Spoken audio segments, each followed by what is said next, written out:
I'm here to talk to you about Monroe's motivated sequence. Monroe's motivated sequence is an organizational pattern that is often used to help inspire people and move them to action.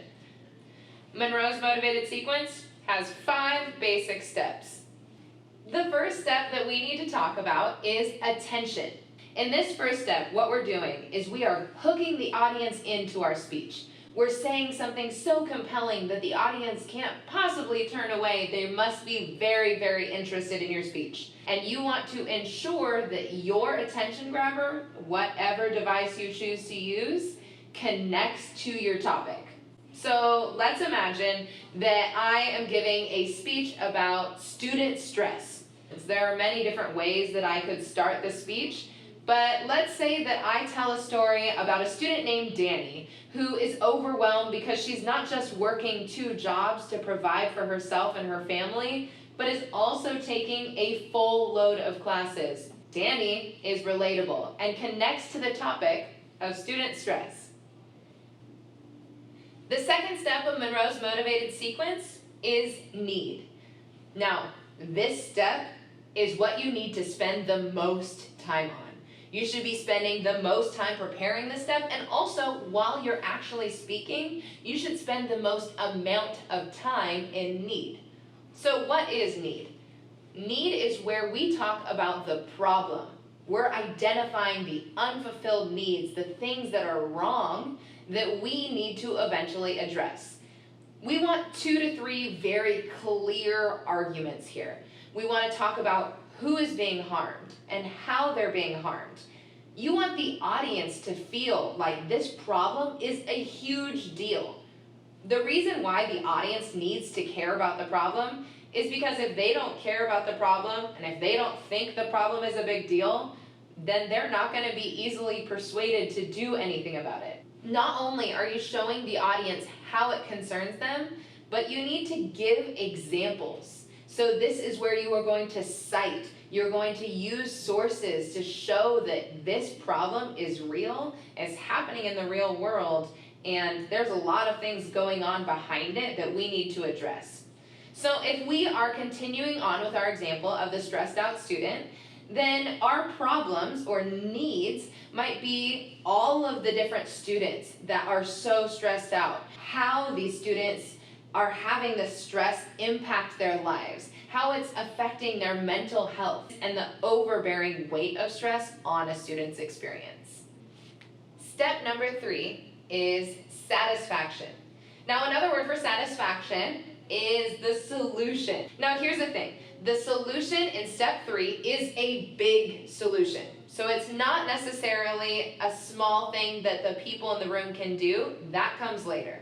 What we're talking about in this step is how do we overall solve for all of these harms and problems that we just mentioned in the needs?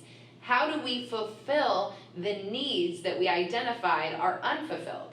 So we need to come up with a solution for student stress. So we are going to say that we need to travel more. So I'm going to argue here that going to another place, like experiencing another culture and getting out of where we're at right now, that's going to solve for student stress.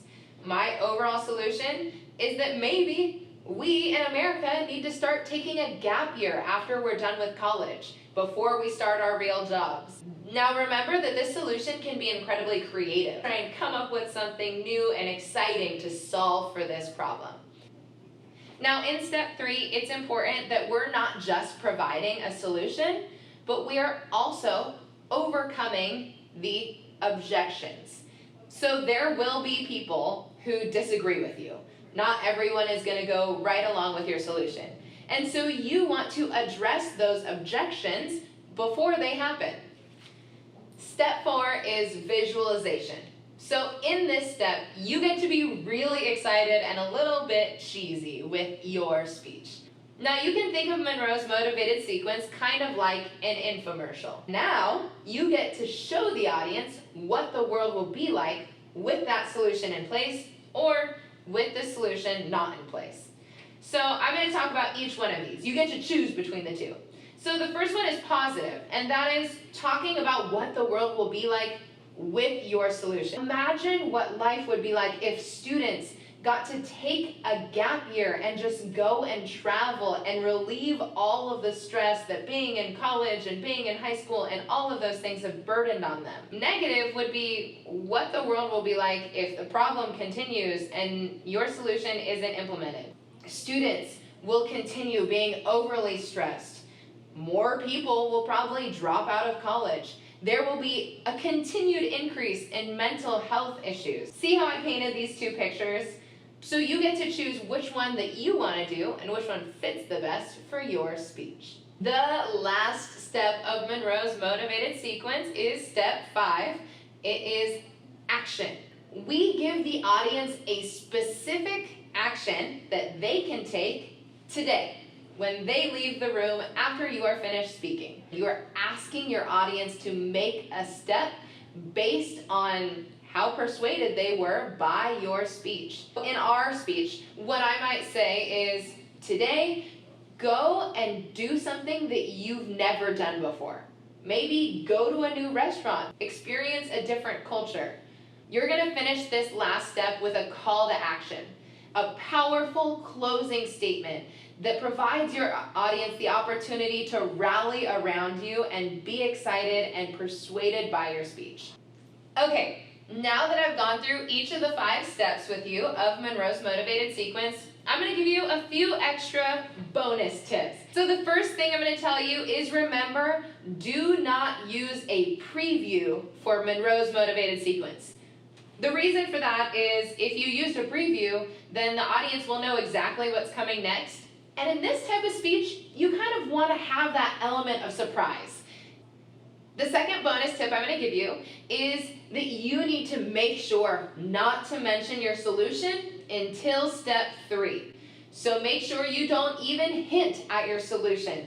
Make sure that the need step is so devastating that there may not be any way out until you get to step 3. Our third bonus tip is that the call to action in your final step needs to be incredibly specific. Lastly, Monroe's motivated sequence is all about emotion. You want to make them feel something. That's what's going to persuade them to take action. So now you have all of the tools to go out and persuade.